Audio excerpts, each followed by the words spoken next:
Bonjour à tous. Bienvenue sur cette chaîne, si vous êtes nouveau, n'hésitez pas à vous abonner, c'est parti. CR7, c'est non pour l'Atlético.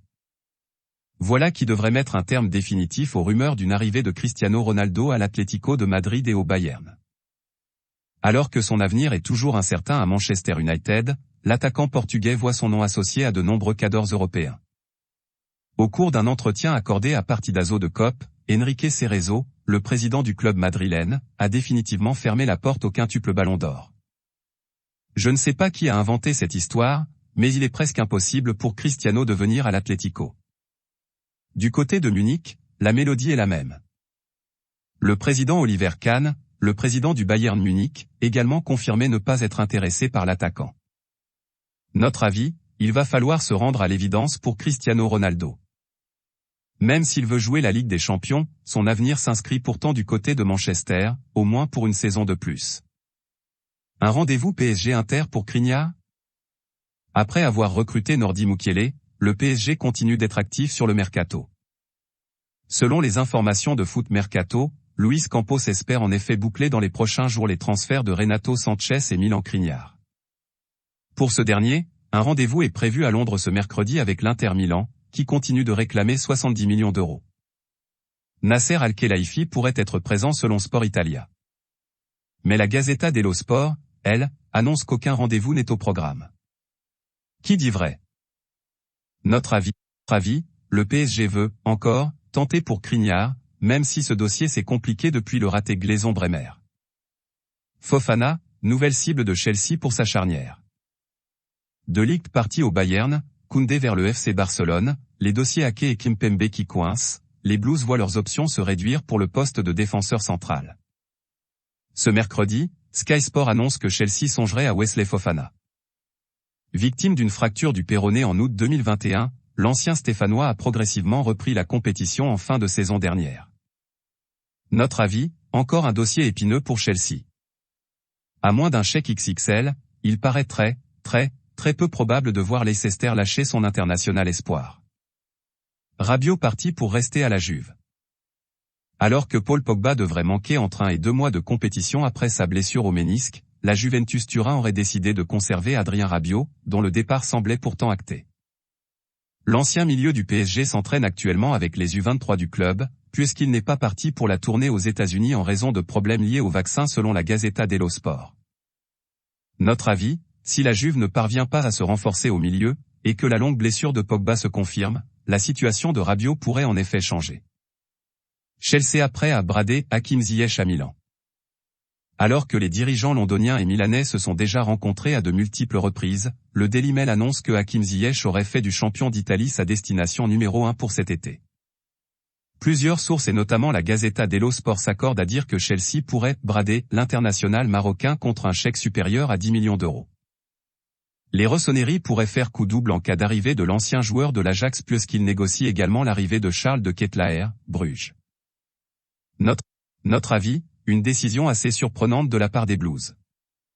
Même s'il ne s'est jamais vraiment imposé à Chelsea, Ziyech conserve tout de même une belle cote. Milan peut avoir le sourire si ça se confirme. Modeste dans les petits papiers du Borussia Dortmund ? La récompense tant attendue pour Anthony Modeste ? Serial buteur lors de chacune de ses saisons en Allemagne, l'attaquant français de 34 ans pourrait faire le grand saut dans les prochains jours. Ce mercredi, Bild évoque un potentiel intérêt des Schwarzgelben pour Anthony Modeste. Le natif de Cannes sort d'une grosse saison avec Cologne, encore une, avec qui il a inscrit 23 buts en 35 matchs toutes compétitions confondues. L'ancien niçois n'a plus qu'1 an de contrat avec les Geesbuck.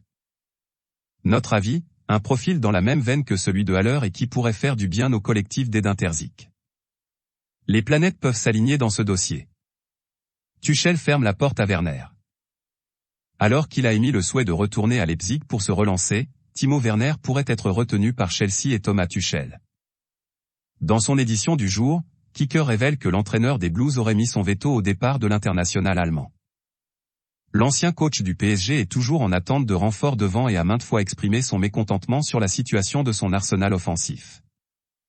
Notre avis, il peut et surtout il va encore se passer beaucoup de choses dans le dossier Werner.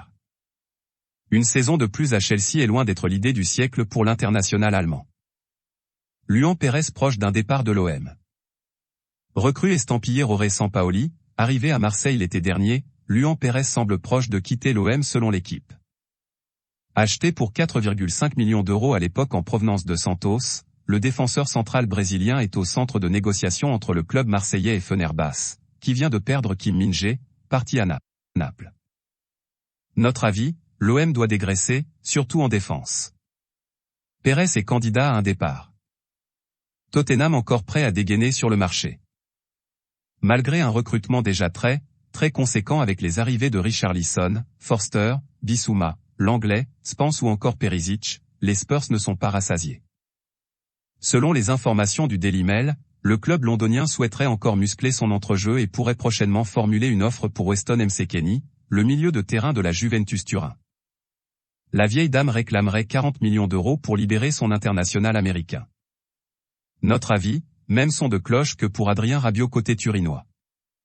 Avec la blessure de Paul Pogba, la Juventus ne devrait pas prendre le risque de se déplumer dans l'entrejeu. L'Ajax sort clairement les barbelés pour Anthony.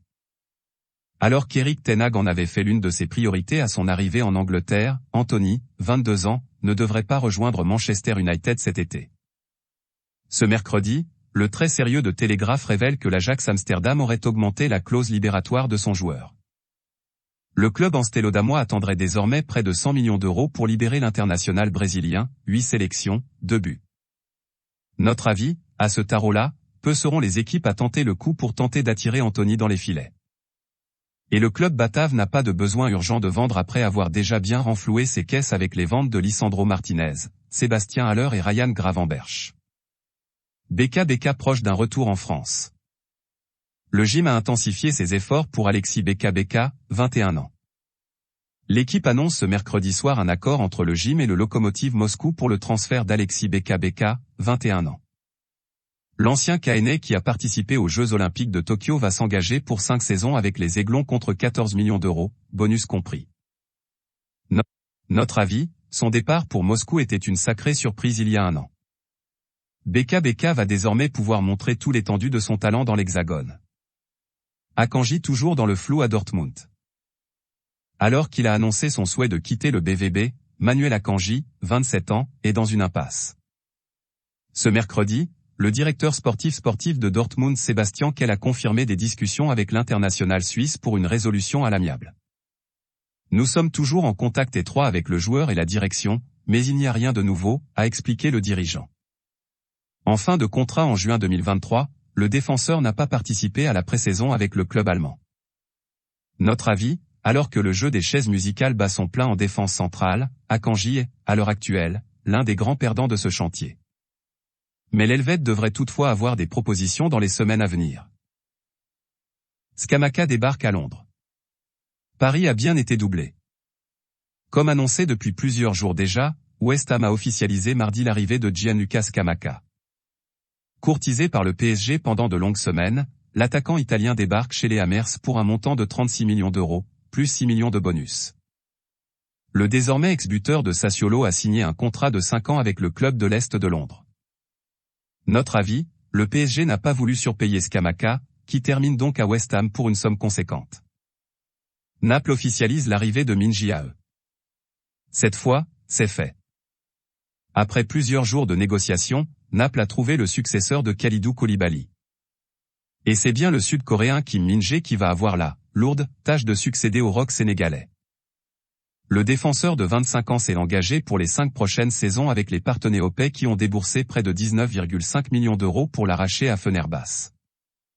Notre avis, un choix intelligent de la part des Napolitains et surtout un sacré défi pour Min-jae pour remplacer l'ancien taulier de l'effectif Azuro. Voilà, c'est pour tout aujourd'hui. Si vous avez aimé la vidéo, n'hésitez pas à la liker, partager et surtout vous abonner pour ne pas rater mes prochaines vidéos. Merci.